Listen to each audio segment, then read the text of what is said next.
कांग्रेस के सियासी रथ पर अब समाजवादी पार्टी भी सवार हो चुकी है। आगरा में खुद अखिलेश यादव राहुल गांधी के साथ 7 साल बाद मंच साझा करते नजर आए और इस दौरान उन्होंने एकजुटता का मंत्र दिया। लेकिन जिस तरह से ये चुनावी जोड़ी यूपी में साथ साथ ताल ठोक रही है, उससे 24 के चुनावी परिणाम पर क्या फर्क पड़ेगा, उसे समझने के लिए 2019 के आंकड़े को समझना जरूरी है।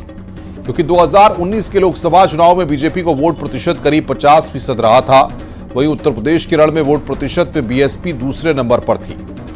इस चुनाव में बीएसपी को 19% वोट मिले थे। बात समाजवादी पार्टी की जाए तो इस चुनाव में अखिलेश को महज 18% ही वोट मिले थे।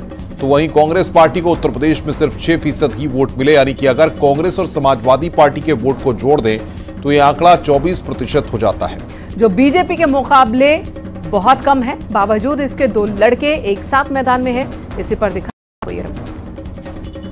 बहुत समय से समाजवादी पार्टी ये प्रयास कर रही थी कि इंडिया मोर्चा मजबूत हो।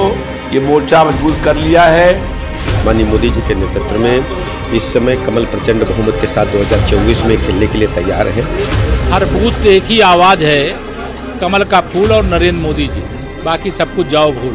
तो दोनों एक दूसरे की मदद करने की सामर्थ्य नहीं रखते। दोनों दलों को मालूम है उनके प्रत्याशियों को इस बार जमानत बचाना मुश्किल हो जाएगा। मोहब्बत की नगरी में मोहब्बत की दुकान और कांग्रेस एसपी का साझा प्लान।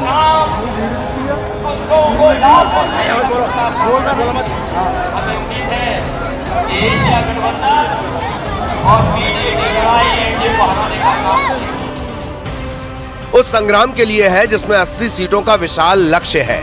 मोदी योगी की अटल जोड़ी है और विकास के पथ पर अग्रसर बीजेपी का विजय रथ है।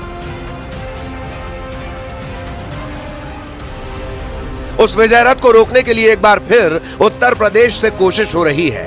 राहुल गांधी, प्रियंका गांधी और अखिलेश यादव एक साथ दाल ठोक रहे हैं और बता रहे हैं ये लड़ाई संविधान बचाने की है, ये लड़ाई इंसाफ दिलाने की है।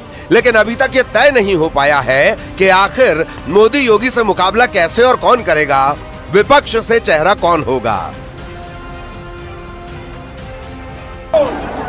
आने वाले समय में जो चुनौती है वो लोकतंत्र बचाने की चुनौती है, संविधान बचाने की चुनौती है। बाबा साहब भीमराव अम्बेडकर जी ने जो सपना देखा था, गरीब पिछड़े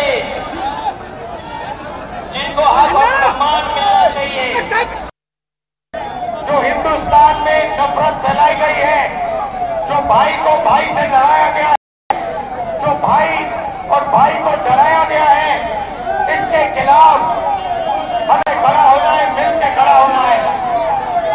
और ये देश जो है ये नफरत का नहीं है, ये मोहब्बत का देश है। सही बात है, मोहब्बत का देश है। राहुल गांधी की न्याय यात्रा जहां जहां पहुंची भारी विरोध का सामना करना पड़ा।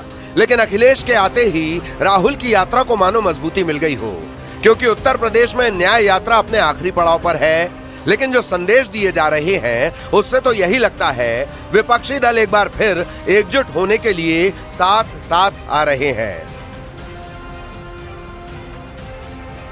यह गठबंधन का जन्म देश को जिताने के लिए हुआ है, देश की जनता को जिताने के लिए हुआ है, किसी को हराने के लिए नहीं हुआ है। अब ये बात अलग है कि भारतीय जनता पार्टी अपने कर्मों से जिस तरीके से इस देश को पीछे धकेल रही है, तो ये उनकी नियति कि उनको हारना है। दरअसल सीट शेयरिंग पर जिस तरह कांग्रेस की डिमांड बढ़ी हुई थी, उसे क्षेत्रीय दलों ने जोर का झटका दिया। इसके बाद घुटनों पर आई कांग्रेस के साथ यूपी के बाद दिल्ली में भी गठबंधन का ऐलान हो चुका है। यानी देश की राजनीति में ऐसा पहली बार होगा जब विरोधी एक साथ चुनावी मैदान में नजर आएंगे, वो भी मोदी की नीति, शाह की रणनीति, नड्डा की प्लानिंग और योगी के हिंदुत्व वाले एजेंडे के खिलाफ। ऐसे में अब 24 की लड़ाई और भी दिलचस्प होने वाली है। Bureau report, news 18।